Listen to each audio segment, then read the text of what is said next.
Hey everyone, welcome to episode 1 of the So This Is My Why podcast. I'm your host and producer, Lingya, and you just heard, two very different animals. Can you guess what they are? Both are animals that our guest for today, Chloe Buiting, works with on a pretty much daily basis.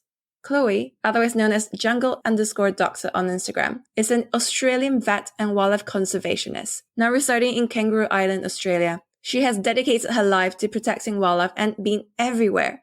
We'll be talking about her childhood, how she first decided to become a vet, and the incredible things she has done since, including dehorning rhinos to protect them from poachers, capturing giraffes using helicopters, amputee elephants in Thailand, her experience during the Australian wildfire in the earlier part of 2020, which happened in the backyard, and how everyone, whether you are an aspiring vet or not, can join in the efforts to help protect our wildlife, particularly in this crazy pandemic period. And if you have a spare moment, I would love if you could subscribe and leave a review on Spotify, Apple Podcasts, or any other platform that you're listening to. Every review helps, and I read them all. Oh, and if you stick to the end of the episode, I'll be playing back those animal sounds and telling you which animals they belong to. One of them might surprise you. Are you ready? Let's go!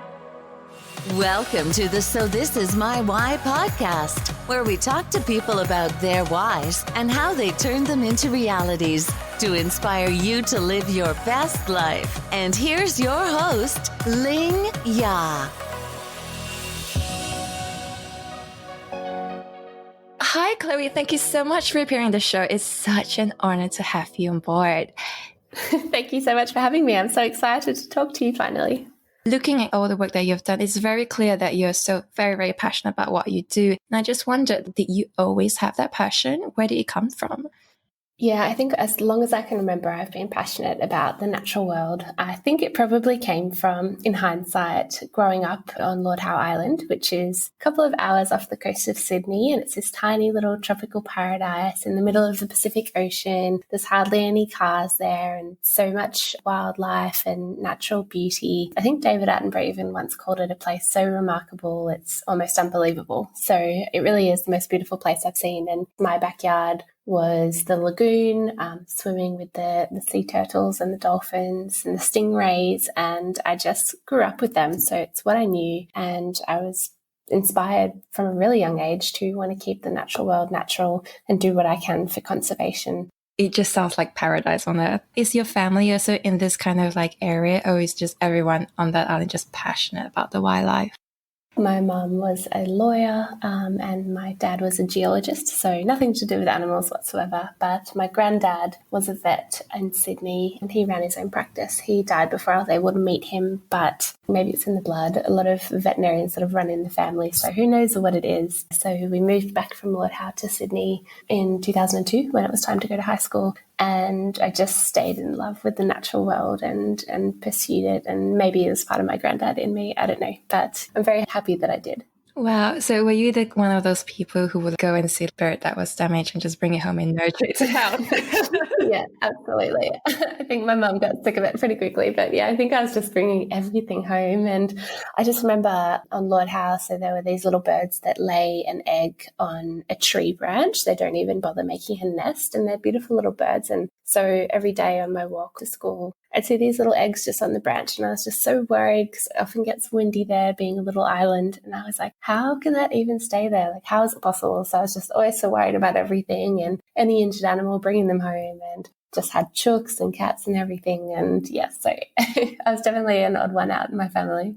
And then you moved to Sydney, which is actually quite different because it's now a city and you don't have that many animals. Like, was it a bit of an adjustment for you?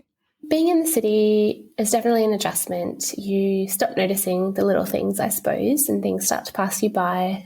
So yeah, it's an adjustment. I mean, I've enjoyed everywhere that I've lived, and I've lived in a range of different places, but I definitely prefer being out in nature, surrounded by it. So it's definitely my preference.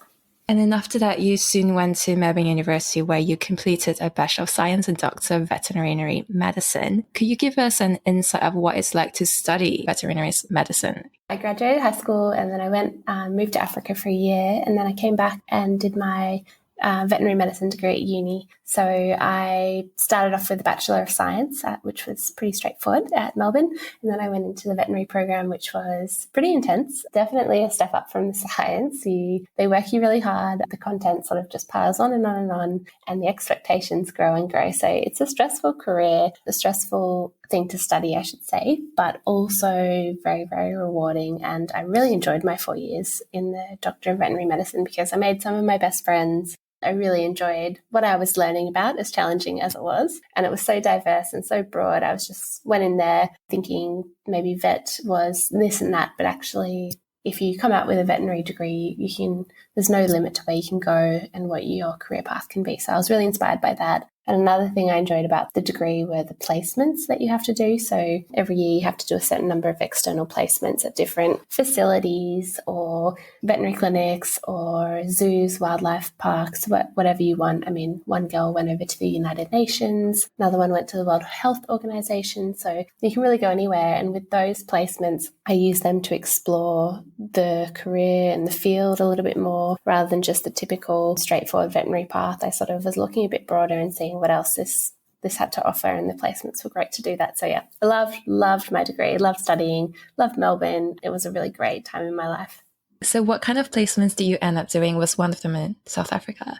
It's probably no surprise that pretty much all my placements were at zoos and wildlife parks. So, I mean, they make you do certain areas. I definitely had to go and do sheep and I had to do some cows. I even went really randomly one time and decided to do a fish placement, which was such a fail because I don't know what I was thinking, but basically it was in a factory outside of Melbourne. And it was a trout farm, I think, on my first year of uni. And they had 20,000 trout. And my job for the 2 weeks was to manually move, pick up each trout individually and carry it to a different tank, which was just the tank next door. So I moved 10,000 trout over that placement and I was like, what am I doing? But yeah, they're really, really diverse. And after that, pretty much all of my placements were in zoos and different little wildlife places. I came over here where I am now to Kangaroo Island and did a placement over here. And yeah, so they were great. Yeah, and what was it like working in zoos? Did they let you be a real part of the team and just do work that everyone else working full-time there were doing?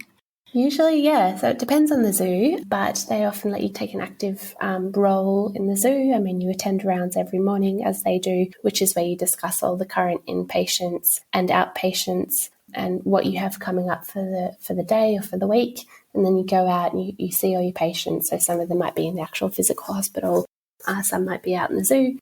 And then you do the treatments or the procedures that are scheduled for that day, as well as responding to any emergencies that come up or anything that needs being seen. So I was actively involved in that and it was really wonderful. And it comes down to some places a little bit more hands-on than others, and some countries have more restrictions than others in terms of what a vet student can and can't do. America is quite restrictive if you're a vet student, understandably so, but they have just a lot of extra sort of rules. So any placement I did in America, including a busy companion animal clinic in New York City, I spent about 2 or 3 weeks. And I remember in the surgical suite, they have a little tape box on the floor, which is where as a student you can stand and you're not allowed to touch anything. You just stand in that box. And it was really eye-opening to me because in Australia, you can scrub in with the surgeon. You might not have an active role, but you can pass them the instruments and you can get right up close and see what's happening. But in America, it's quite different. So yeah, just different experiences depending on where you are. But generally, you can get quite involved as a student.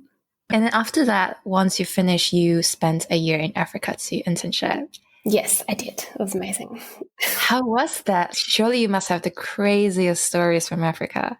Yeah, definitely. I mean, Africa always leaves you with crazy stories. It's just one of those places that's hard not to fall in love with. But after my year there, after high school, I decided that I would definitely be going back when I was a veterinarian. So as soon as I graduated, I decided to go back over there. And it was a wonderful experience. I mean, the first place that I went, I decided to enroll in a wildlife capture and translocation course. So what that means is essentially learning how to dart and anaesthetize wild animals and move them for conservation purposes, such as from region A to region B, because there's not enough food or water or resources there. In the case of rhinos, it might be moving them from one area to another due to the threat of poaching. So a lot of work like that is done. For other animals, it might not be moving them. It might just be capturing them in order to, for example, take blood samples to monitor for disease outbreaks. So it's quite a critical skill, I should say, of a wildlife veterinarian to have, is the ability to be able to dart and anaesthetize wild animals. And there comes a whole lot of challenges with that. But so, yeah, I enrolled in that course and I learned a lot from my time in Zimbabwe doing that, which was amazing.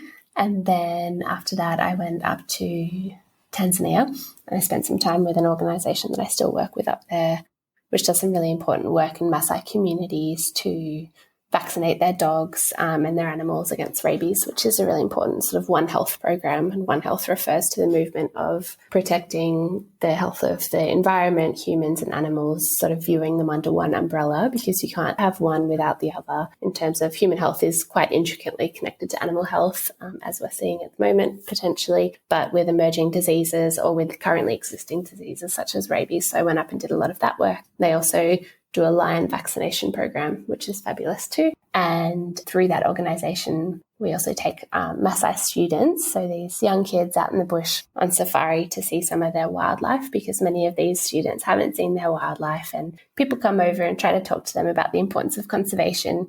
But it's kind of difficult if they've never even had the chance to experience the magic of their animals for themselves. So I'm really proud of the work that we do there, and it's really exciting to be able to show those kids the magic of their wildlife and teach them a little bit about why they're important, and maybe teach them some ways that they can benefit from them being around. So what else did I do in Africa? I shadowed some vets down in South Africa. So I spent some time in South Africa doing some more field work, which was great. And I did another internship in Malawi with a wildlife centre there called the Lilongwe Wildlife Centre, which was incredible as well. So I had a fantastic year, that's for sure. Wow. Yeah, I was looking at your blog and you have pictures like rhinos being airlifted up on like the capture of giraffe, which looked like a huge team effort just to get one giraffe. Yeah, it really is. It's a huge team effort. I mean, giraffe capture is probably the craziest thing I've ever done and ever seen done and could ever imagine doing. So that's certainly been a highlight. Okay, you want to capture a giraffe. How does it even work? How do you even start planning? Yeah, of course. Well, so you want to capture a giraffe, basically. And maybe the first question would be, why on earth would you want to capture a giraffe? Which is a fair enough question. But usually it can be for a bunch of different reasons. Sadly, I've seen a few giraffe caught in snares. So poachers lay snares down and they're trying to catch usually some animals for bushmeat and different reasons.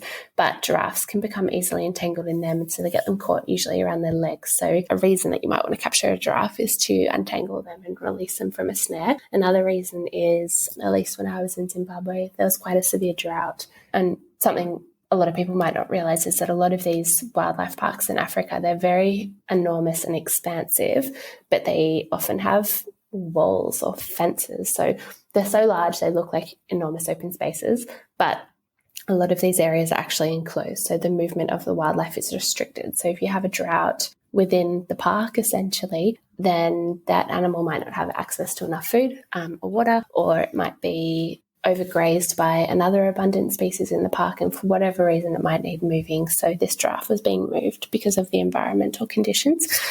And to get it takes a huge team, as you pointed out. There's a helicopter team usually, because they're really fast. Despite looking really graceful, they're speedy. And one of the best places to be able to spot them, follow them and dart them with your dart gun is from a helicopter. So there's a team up in the chopper. They find the giraffe that you're interested in, they dart it, and they're very skilled at doing so. It's like an overdose to bring them down. Yes, yeah. So that's another very good point. That's something unique about giraffe capture, or from any other animal pretty much, because with giraffes you want to bring them down as quickly as you can, because otherwise they're going to run themselves into just complete exhaustion and perhaps even death from the stress of the running. So you bring them down as quickly as possible by administering a huge overdose of the drug. And that's a little bit frightening, but it brings them down quickly, and then you reverse the drug as soon as you have them on the ground. But I've jumped ahead a little bit. So Data them. And then the radio signal from the helicopter team tells you where the giraffe is heading, in what direction, where's it going. And the guy on the ground who's driving our truck, we're usually in the back of the truck, and he's driving, following the giraffe through the bush. And usually you can't see anything. You're just tearing through the bush, and it's a crazy experience. And it's like so wild. You're trying to hold on to anything you can, like the bars of the truck or the railing or anything you can, because you're just like driving over rocks and tree branches and just taking flight in the air. And it's just wild. So you got to hold on as best you can. How many people are normally in like the helicopter team, and how many people are normally on the ground? Usually 1 or 2 in the helicopter team. So in the helicopter, you usually only need the helicopter pilot and the data, but sometimes there's 2 darters in the back of the helicopter, or someone helping to load the drug into the dart, because if you miss, you need to quickly assemble a new dart. Or perhaps you've already got it assembled, but you need to put it into the gun. And the drugs that they use are very, very potent. So 1 drop of this particular drug on your skin is enough to essentially stop your heart and stop your breathing within about 60 seconds. So you have to always carry the reversal on you and be prepared to inject yourself into the leg if you even suspect that you have splashed a little bit on you. So it's really crazy stuff, definitely. Super crazy. And I guess that's why wildlife work is pretty much like no other veterinary work that I know of. It's just a field unto its own, well and truly, in so many different respects. But anyway, so you see the giraffe and we pull up in front of it in the truck, and it's usually stumbling a little bit by this stage. And we jump out of the truck with ropes. There's maybe about 6 or 7 of us in the back of the truck. And with the rope that we have in our hand, we position ourselves in front of the giraffe that's heading our way with the rope. The goal is for the giraffe to run into your rope and get entangled in it, and then you run around the giraffe's legs and basically entangle the giraffe completely in the rope and help to guide its fall down to the ground. So you soften its fall, essentially, and that's why the truck is driving like such a maniac, because you want to get to the giraffe before it stumbles down on its own, because you want to be able to soften its fall. How do you soften the fall, though? Yeah, well, you have to make sure it doesn't fall on you, because that would be a catastrophe. And they are just so enormous, which sounds like a crazy thing to say because it's rather obvious. But actually, they are just huge, and you need to really run quite a long distance if there's a giraffe standing next to you that's going to fall over if you're going to make it out of the way. So yeah, you have to be quite quick. But if the giraffe stumbles and falls without any rope work there, it has a much higher potential of breaking something or injuring itself. But the way that we're trained to use the ropes to bring its legs together is a special technique that it does actually break the fall to a certain extent and just soften it. So it's not going to be a totally cushioned fall, but it's going to be a controlled fall. And that's what we're looking for, just so none of its limbs are out at crazy angles, so its neck isn't. So yeah, we try to do the best that we can there. So anyway, then you have the animal on the ground, and you have to immediately find the vein running up the neck and give the antidote to the drug that you use to bring it down. And then within about maybe 60 seconds, you have a completely awake animal on the ground, which is a giraffe, and you want to make sure it stays on the ground. And I remember my first giraffe capture, I was so surprised to find out that just about 3 or 4 people sitting along its neck will be enough to keep it on the ground, even when it's completely awake. And if you put earplugs in and a blindfold on, it will actually stay quite calm throughout. So it's not a horribly stressful experience for the animal, even though it might sound it. But just a couple of you sitting on its neck, which is usually the position I'm in, is enough to keep that animal on the ground, because it removes any leverage it has to get itself back up. So once you're at that stage, it's quite a surreal experience sitting on a giraffe's neck. Sometimes it is able to raise its neck a little bit. I remember my knees temporarily leaving the ground. But I actually remember a story from a colleague and a friend who was once sitting on a giraffe's neck himself,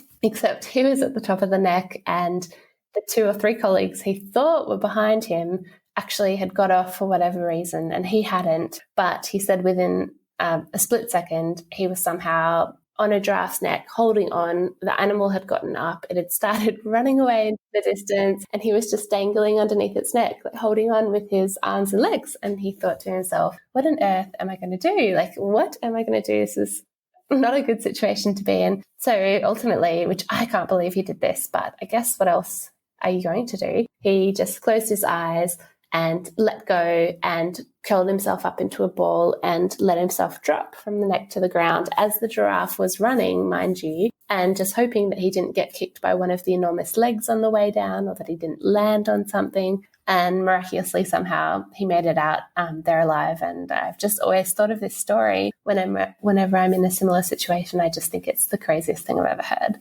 So preparation is everything. But yeah, giraffes are an amazing animal to work with. And from there, I mean, usually you walk them onto a truck, so you can just keep the blindfold on, stand the animal up, and you use your ropes, which are tied around their chest area, to steer them almost like a car, and the animal will walk really calmly into your truck or wherever you want it to go. And it's really an amazing experience to see. So I found what was interesting was you saying that you blindfold it and put earplugs into it. And that's to desensitize it from any kind of like stimulation, Exactly. right?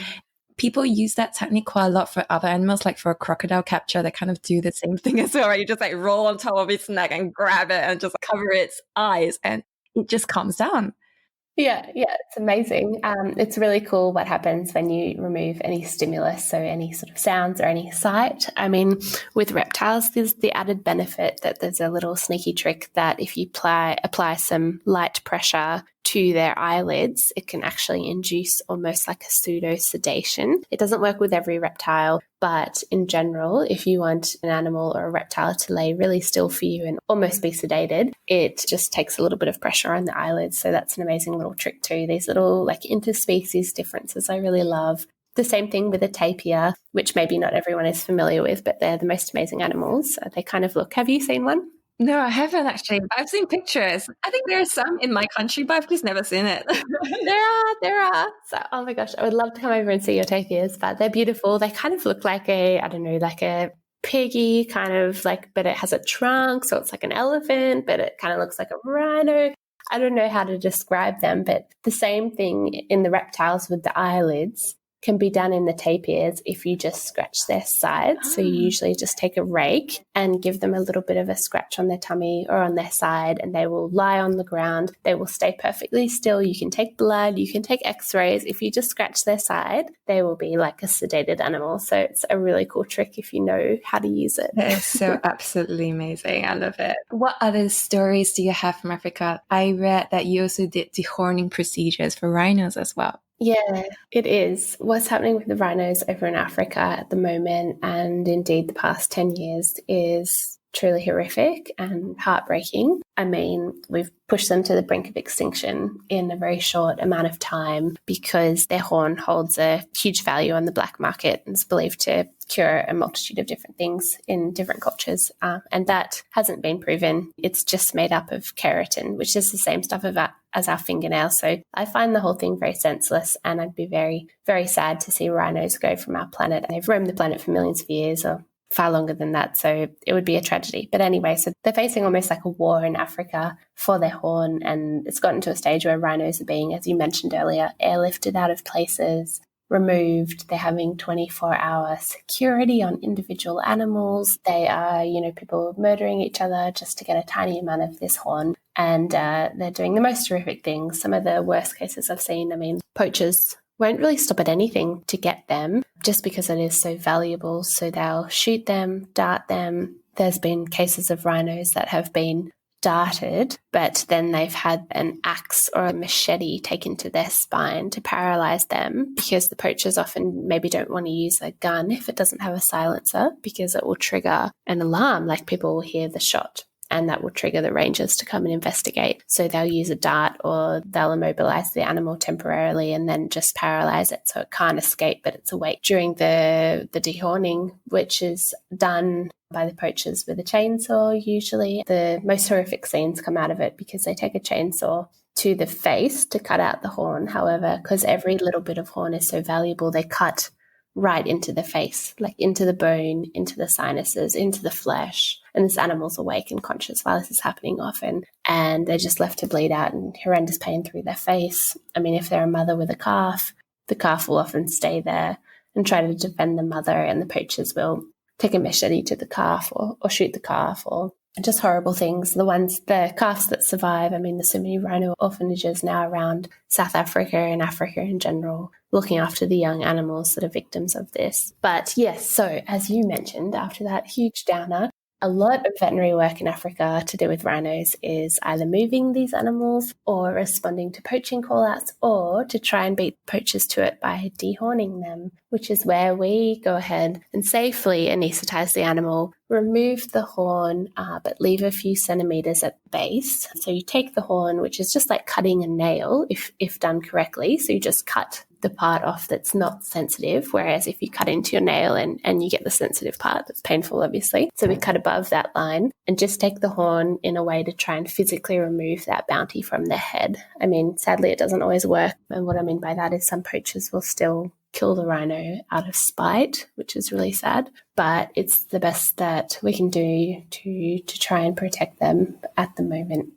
So yeah, the dehorning procedure is a really amazing thing to be a part of. It's also a little bit of a scary thing. You usually have an armed guard with you just because now you're the one with the horn. So you have a target on your head, and depending on sort of which region you're in, you have to generally take them to the nearest holding location, which is a secure and undisclosed location where the rhino horn is stored, depending on where you're working. So the drive to get the horn there is usually quite a hairy experience because, yeah, you just know what people are willing to do to get their hands on the stuff and you feel quite vulnerable.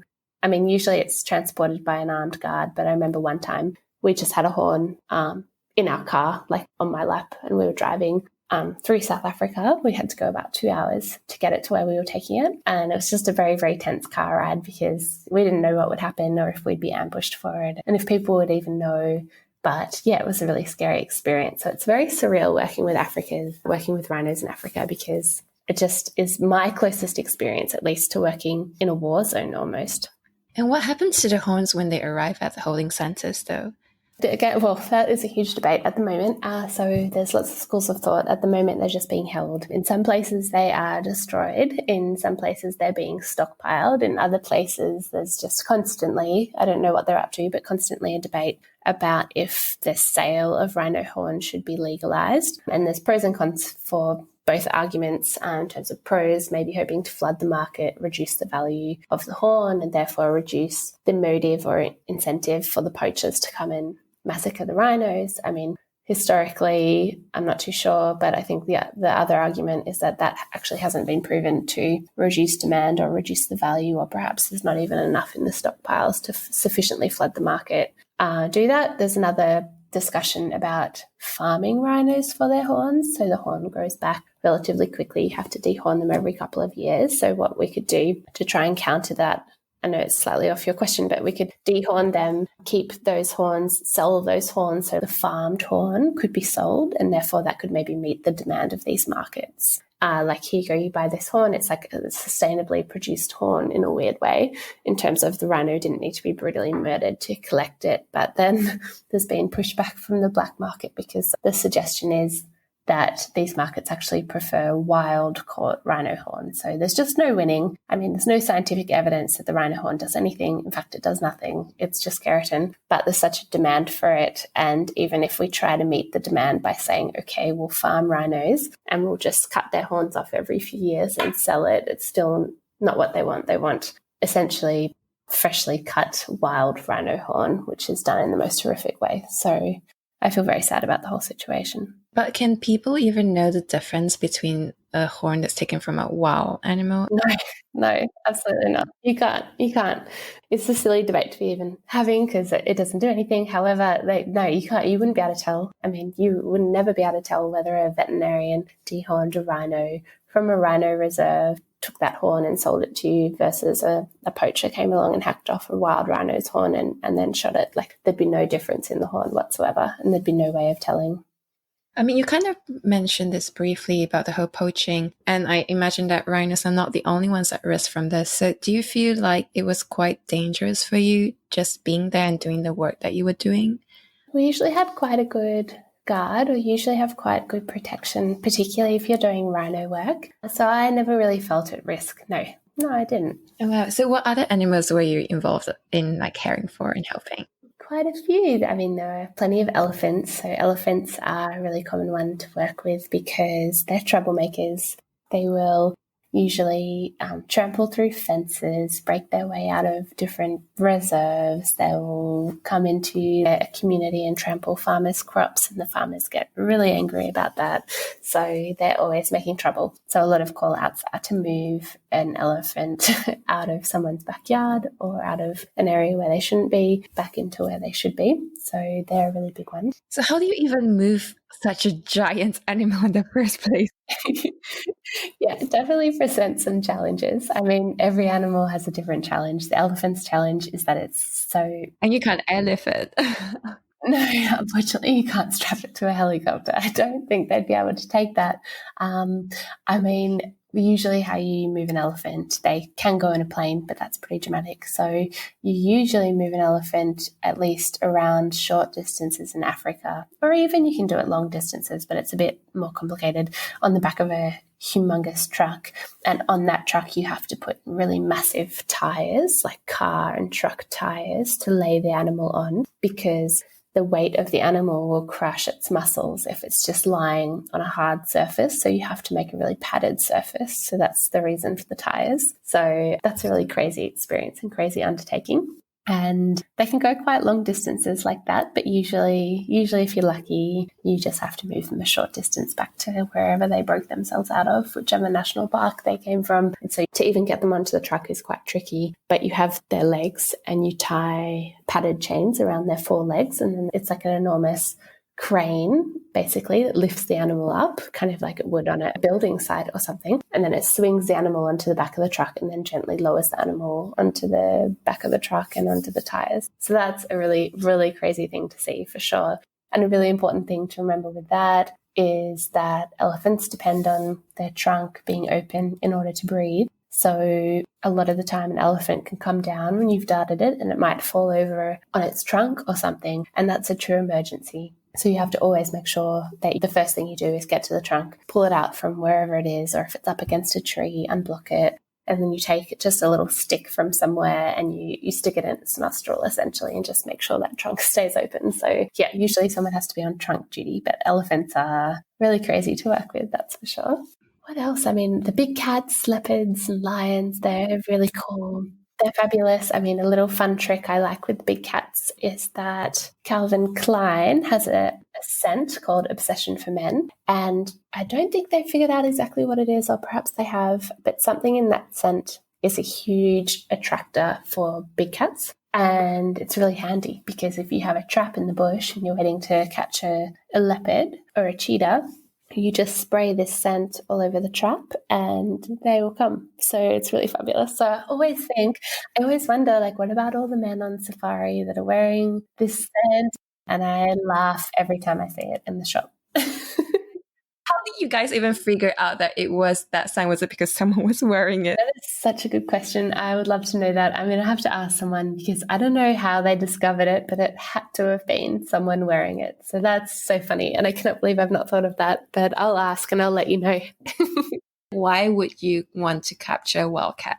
A wildcat, usually in my experience, which isn't like the most extensive out of wildlife vets out there, but all the wildcats I've seen, I have been caught in a snare. So the snares often get put at the base of trees around places like that where wildcats often are, or jumping up from or jumping down from, and they get caught in it, and it's quite a horrendous thing to watch. I mean, the only other reason I've been involved in the immobilization of a wildcat was a lion, and that lion had been fitted with a tracking collar about a year beforehand, and that tracking collar was being removed now that the study was completed. So a lot of animals in Africa are monitored for their movements and studied, like, what are their home ranges, how much space do they need, how far do they go, just collecting this data, checking the prevalence of diseases in the area. So you might want to catch a cat and take a blood sample and see what's going on there. I mean, if there was an outbreak of disease, you want to check that it's now resolved, or you might want to vaccinate the animal, but that can also be done from darting. So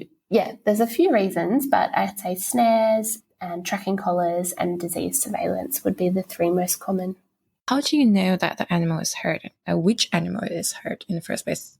Yeah, that's another really good question. So a lot of these national parks have rangers, and the rangers are responsible for the monitoring of the animals. That is heightened in certain areas like Kruger, where there can be a particular concern for rhino poaching. Kruger National Park in South Africa. A lot of national parks have their own wildlife team, so they constantly survey the animals, a wildlife veterinary team, and they keep an eye on the animals and make sure everything's going well. Another huge reserve of animals in Africa are private game reserves, which are so large they look like enormous national parks, and the animals are free to roam, but it might just be a privately owned park, and they also usually have a veterinary team, or at least a veterinarian, usually some rangers just doing the rounds of the area. And again, depending where you are, if you're in a high-risk area, they might even have their own anti-poaching team. So these anti-poaching teams literally follow the rhinos 24/7, monitoring them. And when you're doing that, you're able to notice any changes in the animals, and also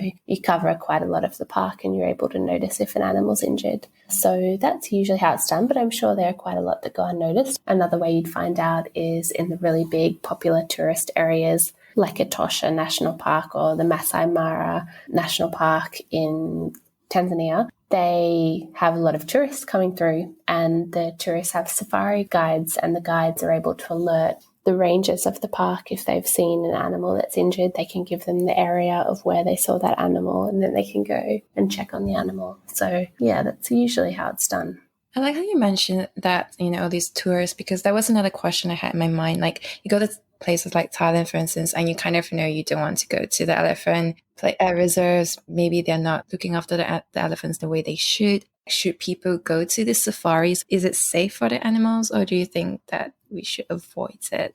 Yeah, they're usually pretty well managed. I mean, a lot of parks cap tourist numbers, and the parks that we're talking about, they're really enormous. So I think it is by and large well managed. And another point is that a lot of these places literally rely on ecotourism to fund their operations. I mean, if you look at the private game reserves, this is a really good example for that. Private people might own rhinos, and they might have done so for a long time. Lately, having rhinos on your property is a ridiculously expensive thing to do, because rhinos need protection. They need an anti-poaching team watching them, or you're not going to have a rhino for much longer. So that costs money. So the same thing for the national parks. It costs money to protect these animals, to pay for the vets, to pay for the anti-poaching team, to move them from one place to the other, to put in secure fences, to have this monitoring in place. So tourists coming there bring money to the area. I mean, they support these ventures when they're done. The same thing can be said of the gorillas in Rwanda and Uganda and the DRC.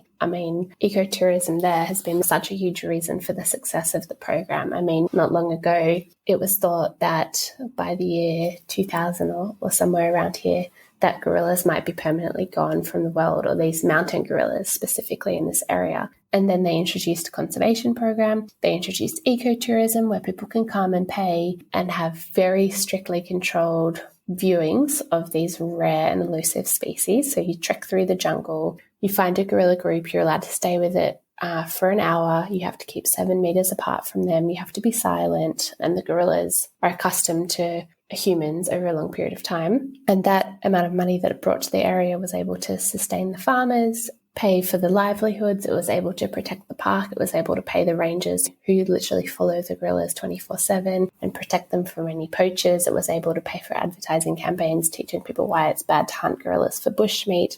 I mean, these places simply wouldn't exist without ecotourism. So when done well, I think it can be really, really good. I think that they should continue to go and support, and it's a fabulous way for people to support conservation efforts while having a wonderful experience and doing some good. It sounds like everything that you do, you can't possibly do it by yourself. Like, you need a big team. So what's the community like?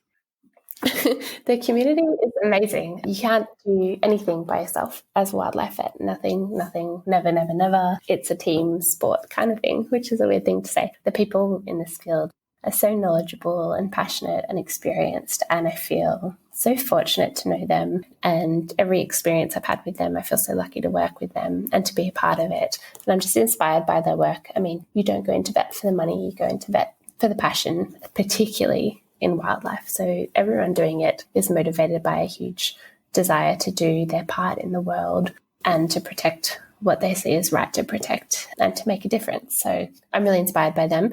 And yeah, it's a huge team effort, and it's a small community, and it's a small world. I mean, wildlife vet is a pretty super specific niche in a way. So you tend to know most people in the area, no matter if they're in Africa or in America or over here in Australia or Asia. There's quite a lot of connections. You tend to know almost everybody, and it's just such an amazing group of people, and it's a thing that can only be done with a team. Absolutely. We've talked about Africa in your life there. Did you feel that you had a particular kind of affinity to the wildlife there, to the animals? Or was it like you just love all the animals? I think I probably have a bit of an affinity to Africa because straight out of high school, like I was only 18 years old and I went over and lived there for a year. So I think that gave me a real affinity, or sort of started my love affair with Africa. And then throughout university, I just wanted to get back there. And I guess Africa is sort of like the iconic place you think of when you think wildlife. I mean, the first thing people think in general is like elephants and giraffe and rhinos. So I think in a way, I am madly in love with Africa, and I do love the animals there.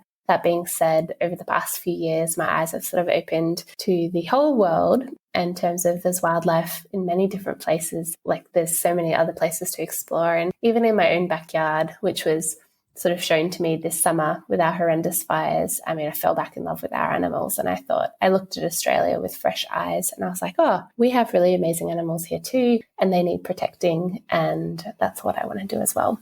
Yeah, can you tell us a bit more about Australia? Because, I mean, Australians make the news all the time with all of your crazy wildlife animals like giant tarantulas. I know they're everywhere. I mean, just growing up with it, I don't think I recognized it because you don't really see what's immediately around you. Like, it's just normal. But I think I started recognizing how crazy our animals were when I married Jan, who is a German vet that I met several years ago at a conference in America. And he, being German, or maybe just being not from Australia, thought that our animals were the craziest things ever.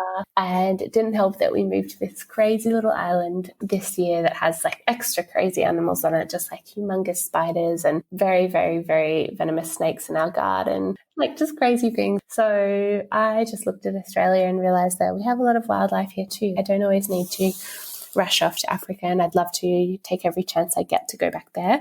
But Australia needs a lot of help as well. I mean, we have the highest rate of mammal extinction in the entire world, which is shocking to me because we're a first world country, and we're also known for our outdoors and our nature and our wildlife. That is literally what the world thinks of us. And it's a reputation we don't deserve to have because we are just plowing through mammals faster than any other country in the world by something like 200 times the rate of any other country. So we're just losing species and not doing anything proactive about it. So I'm quite ashamed to say that, but it's the truth. So I want to focus the next few years on spending some of my time here at least. And that was particularly heightened this summer when we had the bushfires, which everyone obviously saw about. There's a few times in my childhood I remember bushfires getting that close, particularly when we lived in Sydney. But this was the closest in a long time. I mean, the island to which we moved a few months before the bushfire crisis, I think we moved here in October or November, and we got hit with the fires in January. And the island is quite a large island. It's the third largest in Australia, so it's quite big. And the bushfires came, it's all a blur. I think it was on the 6th of January, and they hung around for a few days. And what happened is essentially that close to half of our island was burnt down, which was tragic in itself, but it's also horrendous because we have a really special population of wildlife here. Because it's an island, we're protected from a lot of diseases, and we also have a lot of unique subspecies of animals here, which is really special.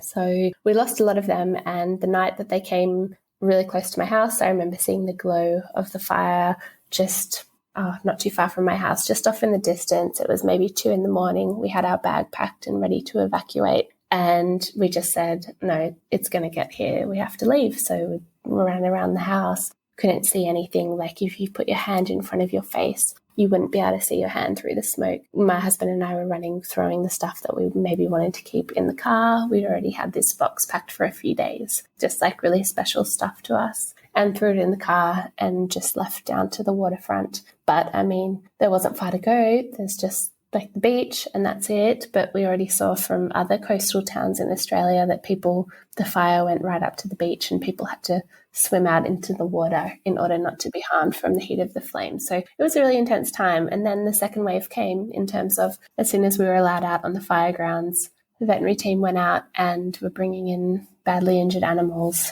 And there were just so many of them. It's like a scene I've never really imagined or seen before. Just koalas and kangaroos that have had their entire bodies burnt, and their faces and their fur, their hands and feet, just all burnt off. Yet the animals are still alive a lot of the time. Many of them weren't able to be saved, but a lot of them were. I mean, at one stage we had over 100 koalas in hospital having their wounds treated and their hands and feet bandaged. And it was a really, really challenging time. I mean, they were clearly in a lot of pain. We were doing what we could for them. But it's just really hard to see an animal that suffered like that. And it was one of the more challenging times in my career, I think. But at the same time, seeing them recover and do well was really encouraging. And then later on, releasing them back into the wild was also a really special experience. So it's been a really big summer, and I cannot even believe that it was still this year with everything else that's happened since then. I mean, it's crazy to me, but yeah, it was this year, and that was crazy. I didn't think the world would get much crazier than that after February this year, but it certainly did. I was wrong. Before you went back to Australia, you were actually in other places like Thailand, right? Yeah. I was most recently in Thailand in January, which again is crazy that was this year. That was a really special trip because I was able to meet with a lot of aspiring veterinary students and talk to them a little bit about the field, much like I'm talking to you. I was also able to do some work with the elephants at the Elephant Nature Park, and I was also able to go and talk with the vets and visit the first prosthetics hospital for elephants, which is just out of Chiang Mai in Thailand. They make prosthetic legs for elephants that have lost their legs in landmines that are scattered along the Thai-Cambodia border up there. And seeing these amputee elephants, some of them old, some of them young, and seeing them have their prosthetics made and fit their prosthetics is just amazing. It's a place I've been inspired by for a long time, and it was really special to be there. Oh, that's really incredible. And I think I was reading how the elephants would always put their prosthetics on. That's the first thing in the morning. It's amazing, isn't it? They're such intelligent animals. So they take them off to sleep. And you're exactly right. The first thing they'll do in the morning is put them on, and then the helpers will take them off in the evening, and they're able to go to sleep. I mean, they're able to get around without the injured limb, but just because they're such huge animals, it's not a long-term solution for them to not have assistance there. So they're able to hobble along without it just in the evenings, but then it's much better for them to have it. And a lot of them take to it really, really well. There's a young elephant that got it when she was young, so she's done one of the best because it's probably all she's ever known. But even elephants that come in much later into their lives are able to accept the prosthetics, which is great. And you kind of mentioned that you were speaking to like other like aspiring veterinary students as well. So was that part of Loop Abroad? It was part of Loop Abroad, which is a study abroad company, and we take students from all over the world that are studying undergraduate degrees or they're already in veterinary medicine and hopefully soon to be new graduate vets as well. I'm working on some new trips, but we take these people interested in wildlife and conservation, even if they're not studying to be a vet. Maybe they're studying to be a biologist or a marine scientist, something like that, and take them on a range of different experiences to different wildlife hospitals and conservation organizations all over the world. And I think it's just such an amazing opportunity for them because the trips are amazing. They work with grassroots organizations in the places that we go to. And I did a similar thing like that myself when I was 18, just out of high school, when I first went over to Africa. And it without a doubt changed my life, as have a lot of the experiences abroad that I've had during vet school. So I wouldn't have this career had it not been for my own experiences abroad. And I am really happy that I'm able in a way to contribute to giving someone else that experience too. I see that you operate in places like not just Australia, South Africa, but also Amazon, Belize, and university students can also go there and get credits as well. So is it like one of those really unique outreach programs that they can apply to, or are there like quite a few of those out there that people can apply to? Yeah, so at least with Loop Abroad, we have a whole bunch of different places available for people to go. So you can really choose what suits you. You can also go to all of them if you want, and it is a way to get credit. So that's a really amazing thing. I mean, there's also the possibility, separate from Loop Abroad, for someone interested in wildlife conservation to go and volunteer with some of these places. I mean, I've listed exactly for that reason a lot of my favourite places on my website under the Get Involved page. Mm-hmm. And it's a list I carefully put together over many years, and they accept a whole bunch of people from different backgrounds. I mean, you don't have to be a vet. You can be a digital marketer, or you can be a lawyer, an engineer. There's so many different roles in conservation for you. All you have to do is be passionate and want to help and want to learn. And you've brought me perfectly to my next question, which is about Jungle Doctor, which is your website. Tell us about that website that you started since August 2019. Like, where is it going? What's your vision? I'm really excited about it. I started my Instagram page a few years before it, and I always wanted to start a website because I got so many of the same questions, like, tell me a bit more about your history, or where can I get some experiences, or what would you recommend, or people that you found inspiring. So I wanted to put it all together in a website. I've got some stories about different things I've been involved in. I've got the Get Involved page where people can get active in these projects themselves. I've got like a Where in the World page of where I am at the moment and what projects I'm helping. And I've also set up a scholarship and conservation fund, which I'm really excited about, to help students or vets or biologists or conservation organisations in the missions that they're currently involved in with the work they do, or research they want to undertake, or programs they want to go on to increase their knowledge. So it's an annual application for a scholarship, and then we will pick the person who's successful that year and then give out the scholarship. That's funded in a lot of different ways through donations and fundraising that I do myself, but I've also decided to put 10% of my annual salary into that, because I always thought, when I'm older, I'm going to make a scholarship and help people out. But then I went on and did some more work and realized it's not a huge amount of money that you need to make a huge difference to some of these places. So I thought I don't really need to wait till I'm old. I mean, I will just start this up now. So I'm doing what I can for that, which is exciting. And through the website, I'm also excited to launch my book soon, mainly about my passion for conservation and essentially this conversation we've just had today, and some of my work and my early years on Lord Howe and just the rhinos, like the elephants, everything that I've talked to you about. I wanted to share in this book, and really more of the reasons why I'm so passionate about this in terms of what it means for us all. Like, why should we all take an active role in conservation, and why should we worry about it? Because it does affect all of us. But that's what my book is about. I signed a publishing deal maybe 7 months ago now, and it's been a long time since then. So I've been working on it, but I'm on my second draft and I've nearly finished the edits for that. So the book is officially going to be in stores, I think, on the 3rd of March next year. But hopefully all of the writing will be done in 3 weeks' time. So I'm happy about that. So you have a book, and I think you're also working on courses as well? Yeah. I'm working on that. I'll see where that goes, but I'm really excited about putting some more material out there for people who are interested in getting involved in this and just even getting started. I noticed there was a bit of a knowledge gap when it comes to wildlife conservation stuff, so I just wanted to make it a bit more clear about what it is, how to get involved, what are the basic skills you're going to need. So stay tuned for that, but it's in its very early stages. And as soon as I'm done with this book, I will be giving it my full-time attention. So yeah, they just need to sign up to your newsletter and they will know. Exactly. Yes, exactly. Thank you. So you've got your Instagram, the website, and I don't know if it's fair to say it's like a millennial thing, if you will, like we do our jobs, our passions, and we put it on social media so other people can share and understand a little bit more. Do you feel like social media is becoming a very crucial part of your work?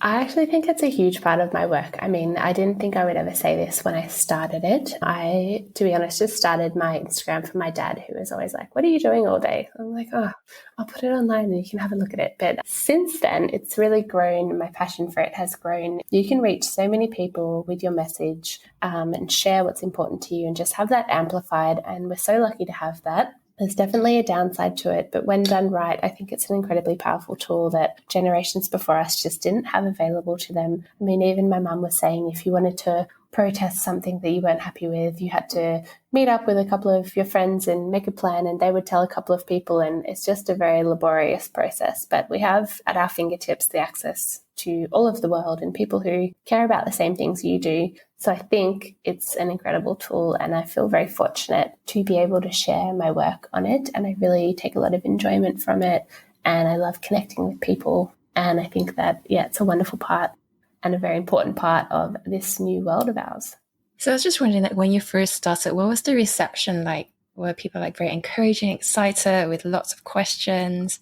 Yeah, I think it was from the start. I mean, that was a while ago now, but I remember getting my first comment. I was like, oh my goodness, someone is interested in this. Like, this is amazing because I am so interested in this too. I cannot believe there's another human being out there. And then I just started getting more messages and comments, and people were always just super intrigued about this field. And I took so much joy from that because I feel the same way. And to know that other people care about it, I was like, wow, it isn't just me. It makes you feel like you're a part of a community, and you are a part of a community because there are however many people that share the same mission as you, and that's really inspiring. And the cool thing about it is that they're outside of your circle. They're not the vets that you went to uni with or the vets that you work with or even vets at all. They're people working in an abundance of different fields interested in this work, and that is really encouraging and inspiring. So I think it's great.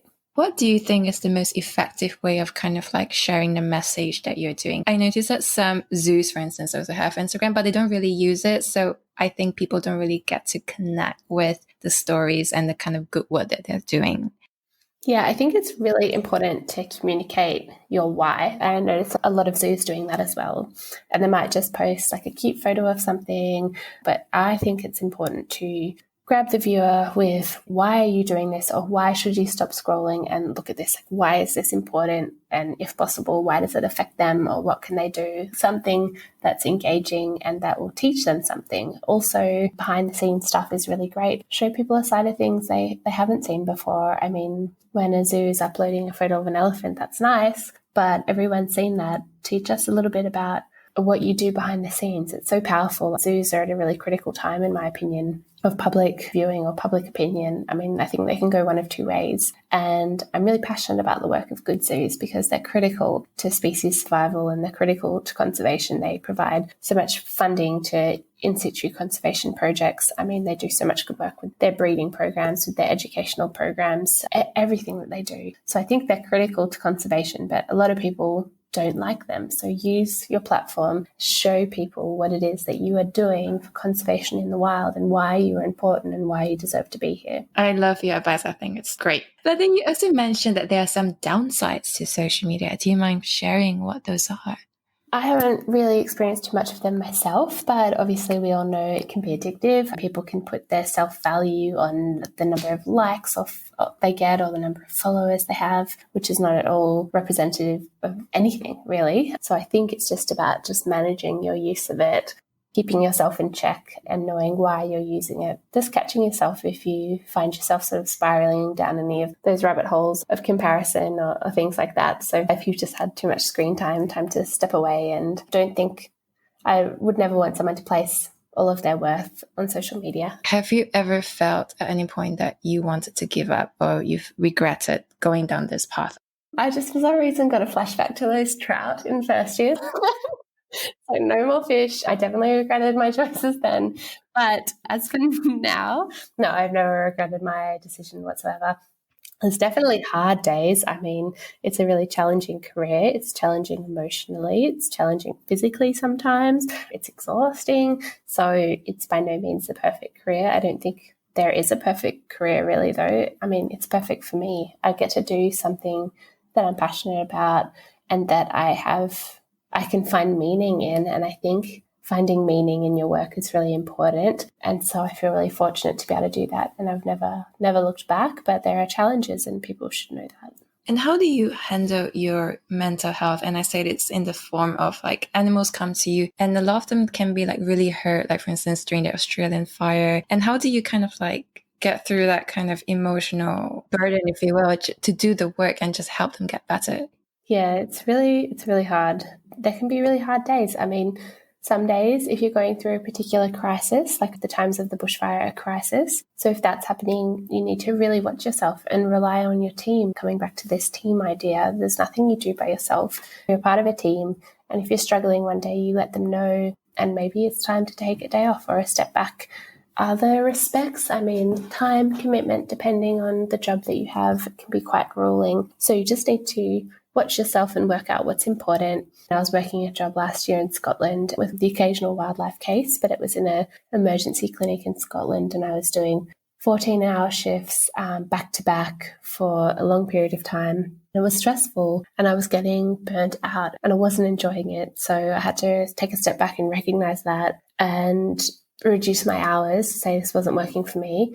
So that's another one. Relying on friends and family, remembering who you are outside of your profession is another big one, because I see a lot of people really firmly tie their identity to being a vet. Like, I am a vet, that is who I am at the core. And I think that's admirable, but I think it also leaves you open to vulnerabilities, because if something isn't going well in vet, if you get burnt out, if you're exhausted, if you find yourself not liking it, if that's tied to your sense of self, that's going to be really destructive. So I don't tie my identity to being a vet. Like, I work as a vet. It's what I do. It's what I enjoy. But I am so much more than that. I am a wife and I'm a friend. I'm a daughter.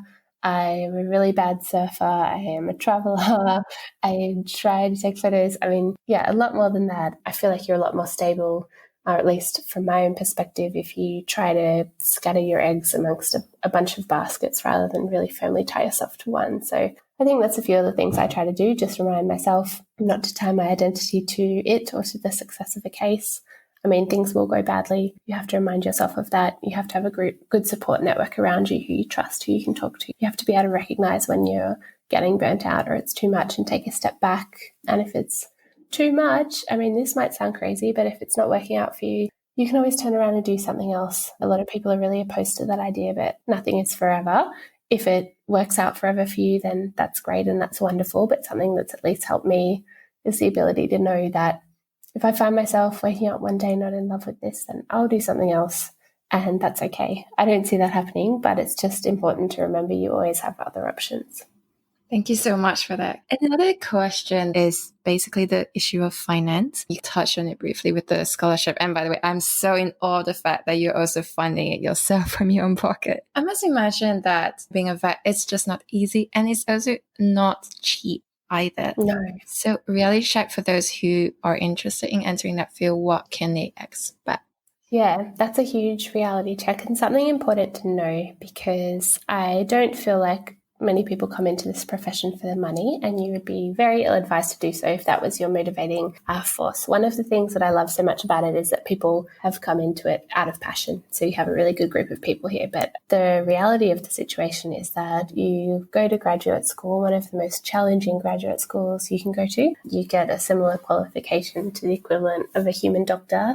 You go through medical school and you come out with similar loans, especially if you're in America. The loans are just enormous and often they're crippling. Then you go into practice and you work, and your salary will be nowhere near that of other professionals who have gone to graduate school of the amount of time you've gone to.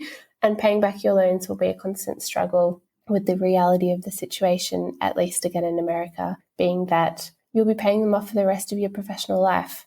So I'm fortunate that I didn't study in America, and I really feel for the people who are facing this situation at the moment. It's not a be-all and end-all. It is manageable, and there are fields of veterinary medicine where you can make reasonable money, such as emergency work, or in some situations with horses. You can run your own practice, or you can just maybe be really passionate about what you do and take a different path altogether, or you can work a corporate job or in pharmacy. So there are ways to make money, but generally you'll come out of vet school with high loans and not a very high salary and not very high earning potential either. So the top salary tends to cap off quite low compared to many, many other professions and some non-professions. So yeah, that's an important thing to remember. I studied in Australia where we have loans as well, but nothing compared to some of the other places. And our loans are also interest-free, which is an important distinction from those in America.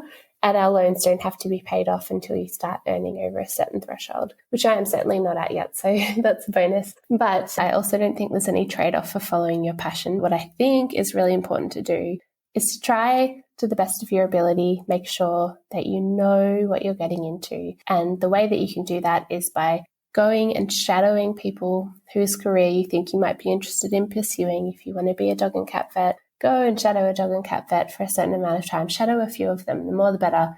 Ask them questions, find mentors, reach out, find me on Instagram and talk to me if you want. Find the people who you look up to and who you think that career might suit you and talk to them about it and make sure that it does suit you before you enter this journey, particularly if you're faced with quite high loans. In Australia, if I wanted to turn around tomorrow and leave this area, it will have just cost me 4 years of my time and not very much in terms of loans.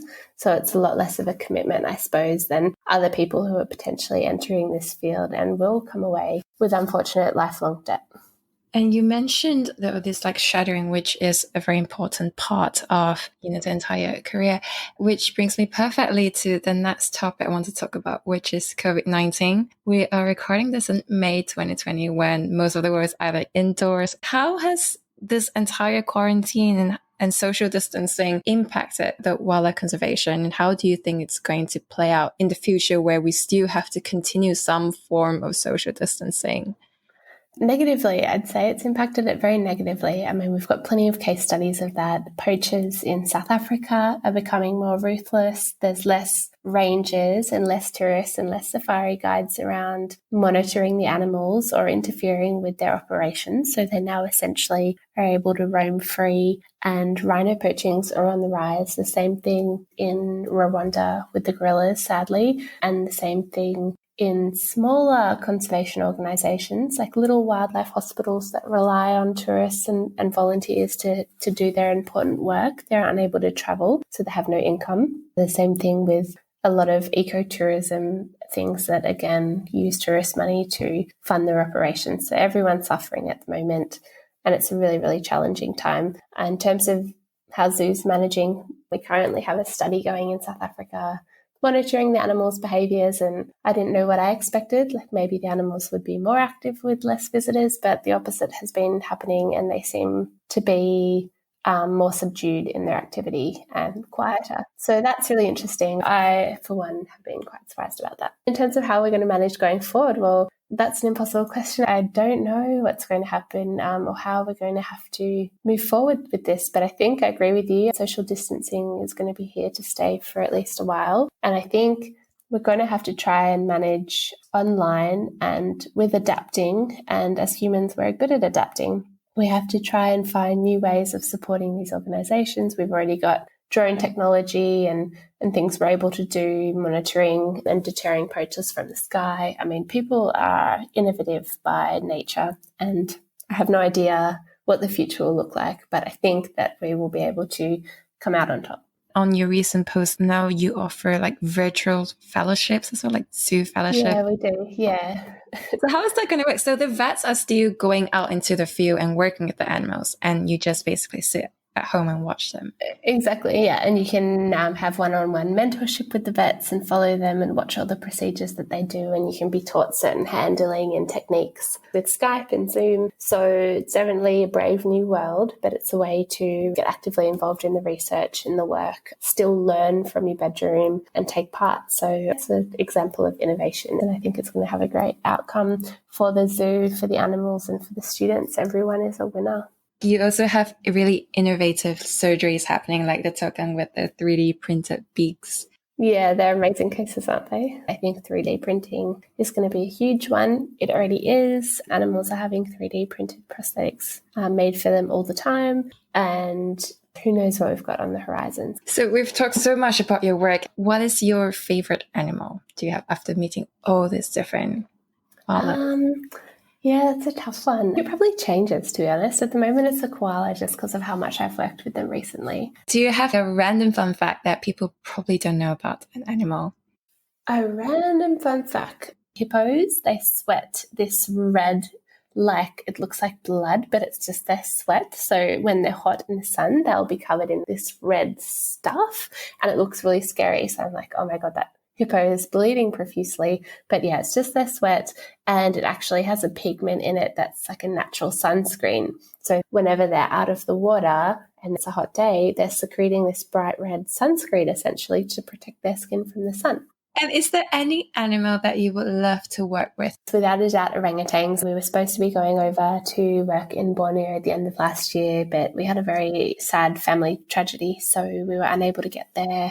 And then we were supposed to be there now, and there's a global pandemic. So hopefully later this year, or perhaps even next year, we'll be able to get over to Borneo and work with the orangutans, because I'm really passionate about them. I'm really excited to work with them. I have a huge amount of respect for the veterinarians who do, and please stay tuned for when I'm over there, because I cannot wait to share the amazing work. And I think it's such an important story that needs telling as well, with all the palm oil plantations and what's going on with the deforestation in Borneo. And they're going to be the next animal we lose if we're not. What is an everyday life like as a vet? Yeah, that's a really hard question, because I just do so many different projects. So it depends very much what I'm working on at the moment. I mean, in Australia recently, it looked like waking up at 7, driving out to the hospital and the fire grounds, and then working however long it took to get through the hundreds of koalas that needed their bandage changed and the medications given. And you might get a call that there's a koala up a tree somewhere, and so the diving team will go out and bring that koala in, and then assessing that one, and then coming home and going back to bed and doing it all again. In Africa, it might look kind of similar, but it depends what you're doing. If you're moving animals or if you're in a rhino poaching hotspot, it's just so varied. And I've designed, I guess, my career on purpose like that, because I love the variety, and I love doing a whole bunch of different things at once, and teaching students and traveling and working with different animals. I mean, there is no day that's the same, really, and that's how I like it. And who is the person that inspires you the most? Without a doubt, David Attenborough. I mean, he was a frequent visitor to my island when I was little. He's inspired me with his career, as I'm sure everybody else on the planet pretty much. And I wrote to him when I was in vet school, and I was so excited to get a letter back that it's now framed in my office.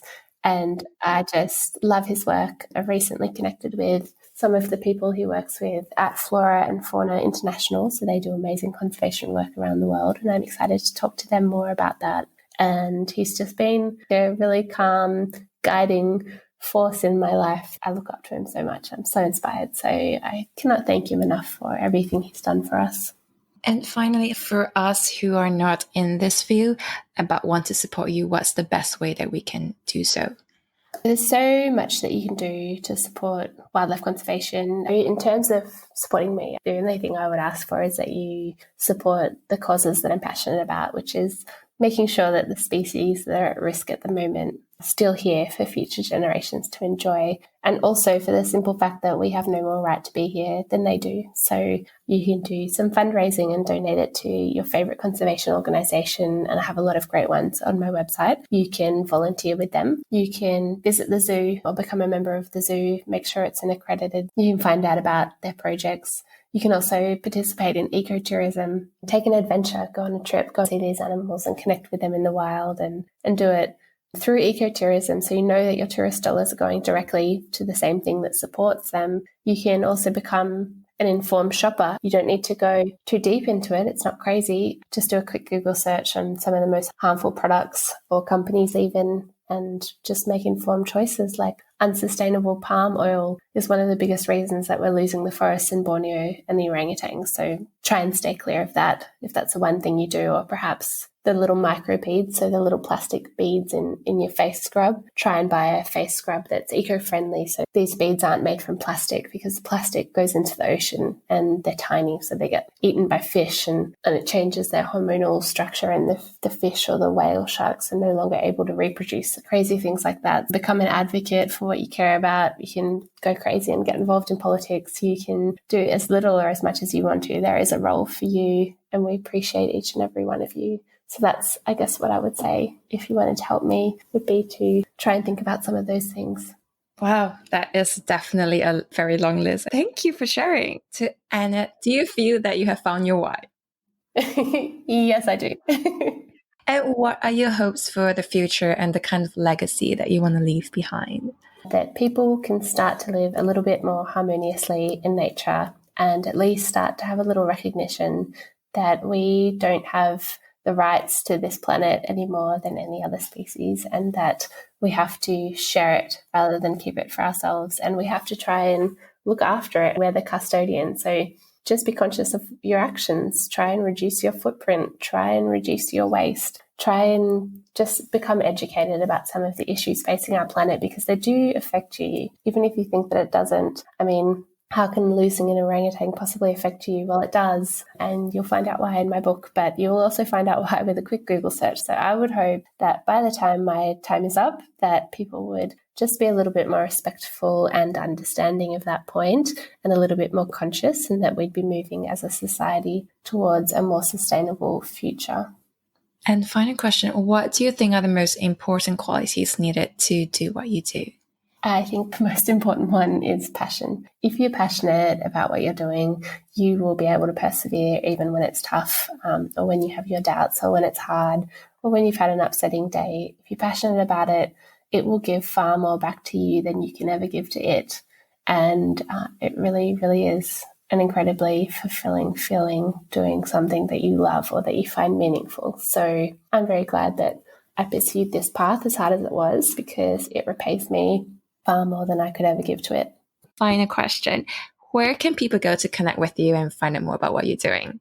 The easiest place to connect with me and find out what I'm doing is probably on Instagram at Jungle Doctor, so jungle_doctor. You can also go to my website, jungledoctor.org. They're probably the two main places on my website. If you subscribe to my newsletter, you'll get all my updates. And please stay tuned for my book, because proceeds will be going to a cause in need, yet to be determined, potentially into my conservation scholarship fund. So by buying that, you can also help support these organisations, and also maybe learn a little bit more about what we've touched on today. Yes, and I'm going to put the links to all of that, and also update for the book when it's available. So you can just go to the show notes for this episode and you'll find everything else.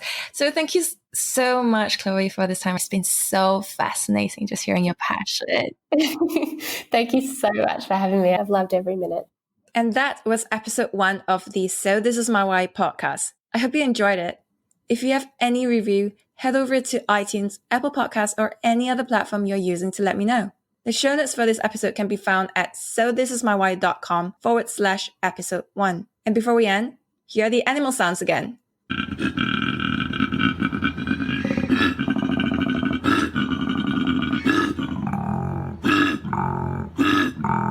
That was a koala. And here's the next one. And that was a lion. Do you get it right? I know I didn't. Stay tuned for the next episode, which will be released in 2 days, where we talk to a Malaysian artist whose viral video catapulted her to stardom, how she first found her footing in the international art world, how she found her identity as an artist who paints without a paintbrush, and the kind of meaning she wants her future works to hold. It's going to be a great and inspiring one. See you next time.